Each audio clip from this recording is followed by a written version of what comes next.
Bonjour. Alors il y a 3 jours de ça, j'ai eu donc 5 cochonnets qui sont nés. Et celui-ci en particulier avait un problème. Il avait très froid, donc il tremblait. Il ne pouvait pas téter de la mère. Et ce que j'avais le plus peur, bien sûr, c'est que la mère l'écrase. Alors ça arrive très très souvent. Et donc j'ai dû le prendre à part et prendre soin de lui. Donc la première chose que j'ai fait, c'est lui donner de la chaleur. Et je vais vous montrer maintenant ce que j'ai fait pour le garder en vie, ce que je lui ai donc donné à manger. Alors pour commencer, qu'est-ce qu'il nous faut? Il nous faut un endroit où notre cochonnet va donc rester. Donc j'ai pris un carton. Alors si vous n'en avez pas, ça n'est pas un problème. Vous allez au magasin du coin, à votre supermarché. Vous leur en demandez, ils seront très contents de vous les donner plutôt que de les jeter à la poubelle. Voilà. Donc moi c'est ce que je fais toujours. Donc voilà, j'ai pris donc ce carton et je l'ai mis dedans. Voilà, je vais te réveiller. Hop, hop, hop. Voilà, je l'ai réveillé. Désolé, petit. Et comme vous voyez à l'intérieur, j'ai mis des duvets, choses comme ça. Voilà, juste pour qu'il soit, on va dire, à l'aise. Voilà. Donc ça, c'est le premier pas à faire. Ensuite, il faut lui donner de la chaleur, bien sûr. Alors, pour pas qu'il ait froid, moi j'ai utilisé une plaque chauffante.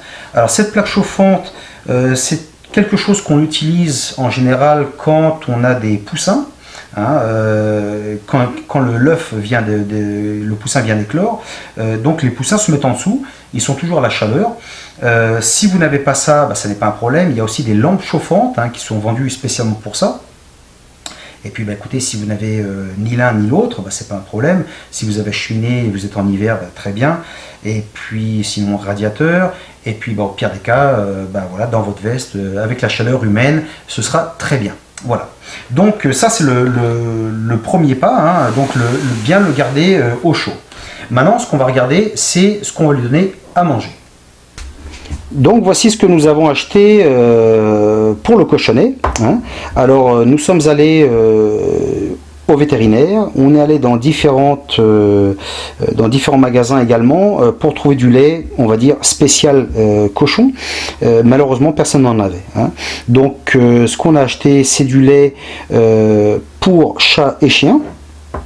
Alors ça me préoccupe pas trop, bien sûr, parce que il y a quelques années de ça, j'ai eu ma chienne qui en fait allaitait des petits chatons, c'est sûr que les gens qui s'intéressent un petit peu aux animaux, je suis sûr que vous avez entendu parler d'autres espèces qui ont pris soin d'autres, donc en les allaitant, etc. Donc ça c'est pas trop le problème. Par contre, il faut éviter le lait de vache, ça n'a jamais été recommandé justement pour les nouveau-nés. Voilà. Alors avec ça on a acheté cette tétine qui est très bien. Elle nous a été livrée avec 2 têtes extra et quelque chose pour la nettoyer. Voilà, alors pour le préparer, alors je vais parler des mesures pour ce lait là. Si vous achetez un lait d'une autre marque, peut-être que les mesures seront différentes. Alors ce qu'on fait, nous on fait bouillir de l'eau.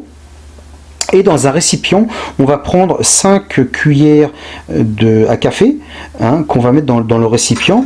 Et ensuite, avec ce lait-là, on va prendre donc une cuillère aussi. Alors, pas pleine. On va la mettre à ras, plus ou moins. Alors, c'est pas de la science exacte, mais voilà, plus ou moins. Et on va mélanger tout ça. Une fois que tout est mélangé, on va le mettre dans le biberon. Alors ça nous arrive plus ou moins à la marque 20. Voilà. Et ensuite on va le donner, on va lui donner à boire, voilà, tout simplement. Alors bien sûr, comme l'eau a été en ébullition, il va falloir faire attention que ça ne le brûle pas, bien sûr. Donc avant de lui donner, il va falloir tester le lait, un peu comme un enfant, pareil. Donc vous prenez la tétine, vous la mettez sur votre main. Si ça vous brûle, écoutez, il faut attendre un petit peu que ça refroidisse. Et si ça brûle pas, écoutez, très bien, vous lui donnez et il sera très content. Maintenant, de toute façon, on va lui donner à manger et vous allez voir comment il va adorer ça.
Bon, et bien voilà, maintenant vient l'heure de manger, hein. Comme on voit, elle adore ça.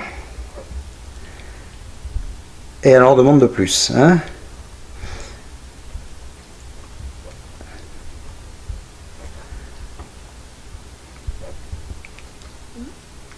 Le cochon s'en met un petit peu partout, mais c'est pas grave.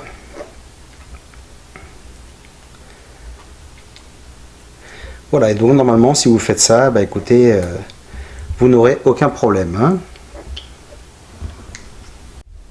Babe, me estás tirando todo. Et bien voici, c'est donc la fin de cette vidéo. Alors surtout, il y a une chose que j'aimerais que vous compreniez bien, c'est que je ne suis absolument pas du tout professionnel. J'ai juste la chance d'avoir une propriété assez grande et pour moi c'est une joie d'avoir les animaux avec moi, hein. Donc j'ai des cochons, des poules, des oies, chiens, chats, etc. Voilà. Et donc ce qui m'apporte beaucoup, c'est qu'ils soient bien, hein, voilà, et que tout se passe bien. Voilà. Pour moi, c'est toujours une peine à chaque fois que j'ai un animal qui meurt. Voilà. Et donc je suppose que si vous voyez cette vidéo-là, vous comprenez exactement ce que je ressens. Voilà. Donc les fois précédentes, hein, quand j'ai donc eu des cochonnets qui sont nés et qui sont morts, bah, ça a été un peu dur quand même. Et donc bah, voilà, j'ai essayé d'apprendre de ça justement et de rectifier, on va dire, le tir. Voilà, et maintenant tout se passe bien et j'en suis content. Et j'espère que si vous aussi, hein, vous êtes dans la même situation, bah, qu'au moins cette vidéo-là vous servira. Allez, à plus, ciao!